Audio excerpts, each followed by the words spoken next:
December যে মহাসমাবেশ হয়েছিল, সেই মহাসমাবেশের পরে আমাদের সকলের প্রত্যাশা ছিল সরকার হয়তো আমাদের গণকর্মচারীদের যে দাবিটি এটি হয়তো কোনো সুনির্দিষ্ট একটি গাইডলাইন প্রকাশ করবেন। কিন্তু আমাদের দুর্ভাগ্য যে আমরা এখন পর্যন্ত সরকার থেকে এই ধরনের কোনো নির্দেশনা বা কোনো আলোচনা আভাসও পাইনি। তাছাড়া তারা পে কমিশনের রিপোর্ট দিবেন বা বাস্তবায়ন করবেন এই ধরনের কোনো পদক্ষেপ আমরা দেখছি না। তারই ধারাবাহিকতায় আজকে আমাদের এই কর্মসূচি। যদিও আমাদের কর্মসূচিতে যাওয়ার কোনো চিন্তা চিন্তা আমাদের ছিল না, আমরা অধীর আগ্রহে অপেক্ষা করেছিলাম যে ডিসেম্বর মাসের ভিতরে আমরা কোনো একটা ফলাফল পাবো। দুর্ভাগ্যজনক হলো সত্য যে এখন আমাদের গণকর্মচারীদের দেয়ালে পিঠ ঠেকে গেছে, আমাদেরকে সামনের দিনে কর্মসূচিতে যেতে হচ্ছে। তারপরও একটি কথা মনে রাখতে হচ্ছে যে সামনে আমাদের অতি আকাঙ্ক্ষিত জাতীয় নির্বাচন, আমাদের গণকর্মচারীরা জাতীয় নির্বাচনের দায়িত্ব পালন করবে। আমরা চাই আমাদের জাতীয় নির্বাচনে কর্মচারীরা দায়িত্ব পালন করবে এবং সুশৃঙ্খল দায়িত্ব পালন করবে, রাষ্ট্রের দায়িত্ব তারা সঠিকভাবে পালন করে তাদের যে পেশাগত যে দায়িত্ব সেটা প্রদর্শন করবেন। তবে আমরা যারা সংগঠন করি আমাদের যে দায়িত্ব আছে যে তাদের যে আজকে যে তারা বেতন ভাতা কম পাচ্ছেন, চলতে পারতেছেন না, বৈষম্যের শিকার, সেই বিষয়টাকে কেন্দ্র করে আজকে আমাদের যে কর্মসূচি ঘোষণা করা হয়েছে আগামী 2রা জানুয়ারি শুক্রবার জাতীয় প্রেস ক্লাবের সামনে সকাল 9:30 থেকে 12:30 পর্যন্ত প্রতীকী অনশন কর্মসূচি এবং একই সাথে সারা বাংলাদেশের 64টা জেলায় কর্মসূচি পালিত হবে। আমাদের এই কর্মসূচিটি সুশৃঙ্খল কর্মসূচি, তারপরও আমি মনে করি বিশ্বের কাছে একটি গুরুত্বপূর্ণ কর্মসূচি। প্রজাতন্ত্রের কর্মচারীরা যেখানে তারা রাষ্ট্রের দায়িত্ব পালন করবে তারা তাদের আজকে যৌক্তিক বেতন পাওয়ার জন্য আজকে তারা একটি অনশন কর্মসূচিতে যাচ্ছে। আমি মনে করি এই অনশন কর্মসূচিতে ঢাকা মহানগরে যারা থাকবেন, বিশেষ করে আমার দপ্তর, আমার শিক্ষা বিভাগের পাশাপাশি আমার সমন্বয় পরিষদ এবং জেলা পর্যায়ে যারা আছেন স্ব জেলায় উদ্যোগ নিয়ে স্বতঃস্ফূর্তভাবে এই অনশন কর্মসূচি পালন করবে। আমি মনে করি এই অনশন কর্মসূচির মাধ্যমে পুরো সারা বাংলাদেশের কর্মচারীরা জেগে উঠবেন এবং সরকারের কাছে আমাদের যে লক্ষ্য, আমাদের যে উদ্দেশ্য, আমাদের প্রধান উপদেষ্টা, আমাদের সম্মানিত অর্থ উপদেষ্টা সহ দায়িত্বশীল যারা তাদের কাছে মেসেজটি যেন পৌঁছতে পারে। তাই আমি আজকের এই সংবাদ সম্মেলন পরবর্তী কথা একটি বলবো যে 2 তারিখের কর্মসূচিটি অত্যন্ত সুন্দরভাবে আমরা এবং সফলভাবে পালন করব।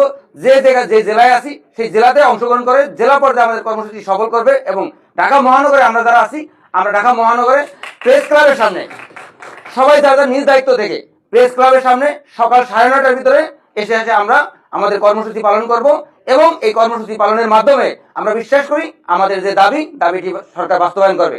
তারপরে যদি পরবর্তীতে কোনো কর্মসূচি না নিতে হয় সেটা আমরা ওই দিন হয়তো আমাদের নেতৃবৃন্দ ঘোষণা করবেন। তবে আমরা বিশ্বাস করি আমাদের এত বড় কর্মসূচি, গণকর্মচারীরা অনশনে যাচ্ছেন তাদের বেতন ভাতার জন্য, এত বড় কর্মসূচি পালন করার পর আমার মনে হয় না যে পরবর্তীতে আর কর্মসূচিতে যাওয়া লাগবে।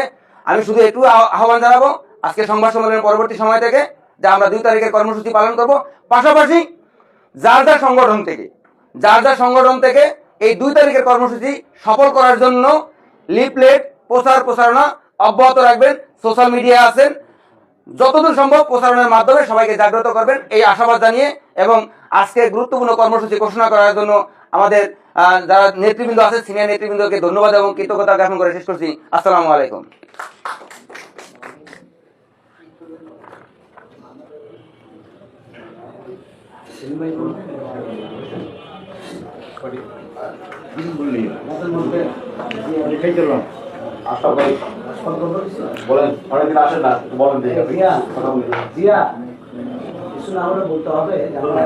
না আলাদা আলাদা সবাই বক্তব্যগুলো দিলে মাঠে যার যার পরিচিত অনুসারী যারা আছেন সবাই একটু ঐক্যবদ্ধ হবে।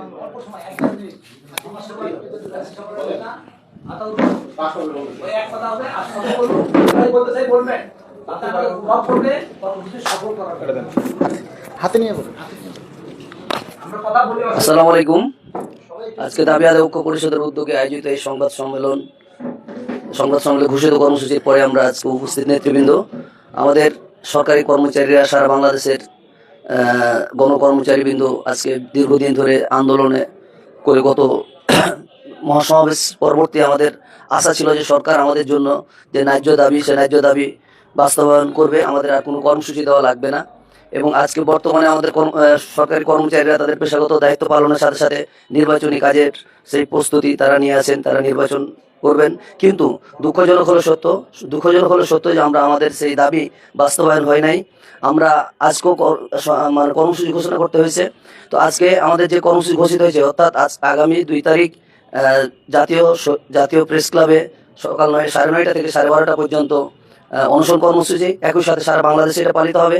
তো আমি আজকে বাংলাদেশ সরকারি কর্মচারী উন্নয়ন পরিষদের পক্ষ থেকে, দাবি আদায় ঐক্য পরিষদের পক্ষ থেকে সারা বাংলার সরকারি কর্মচারীদের প্রতি আহ্বান জানাবো, আপনারা আপনাদের সেই ন্যায্য অধিকার আদায়ের লক্ষ্যে আপনারা সুসংগঠিত হয়ে সুশৃঙ্খলভাবে সারা বাংলাদেশে সেই কর্মসূচি পালন করে আমাদের ন্যায্য অধিকার আদায়ে সংগ্রামী ভূমিকা রাখবেন এবং আমরা আমাদের সেই ন্যায্য দাবি আদায় করে ছাড়বো ইনশাআল্লাহ। এই কথা বলে আমি আমার সংক্ষিপ্ত কথা এখানে শেষ করলাম। সবাইকে শুভেচ্ছা।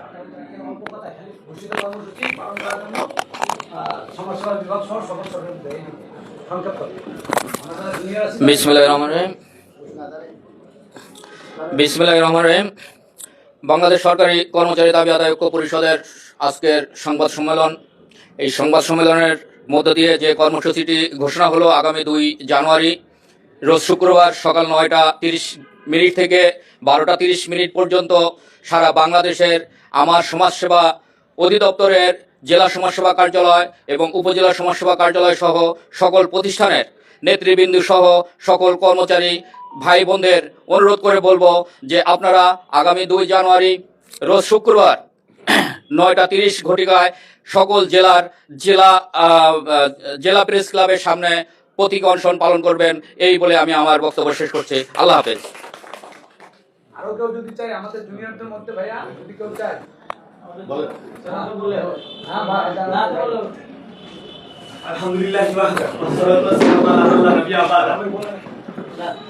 বাংলাদেশ সরকারি কর্মচারী দাবি আদায় ঐক্য পরিষদ কর্তৃক আয়োজিত আজকের এই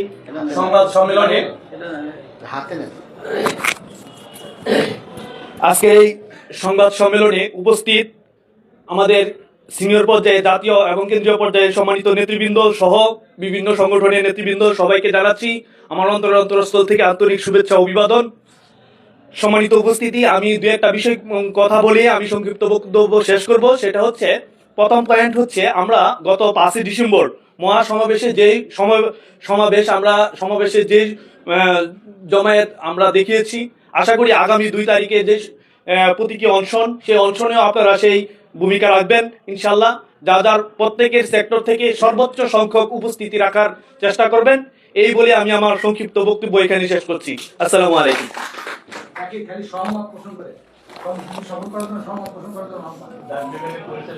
বিসমিল্লাহির রহমানির রহিম। আজকের সবার সম্মানিত কেন্দ্রীয়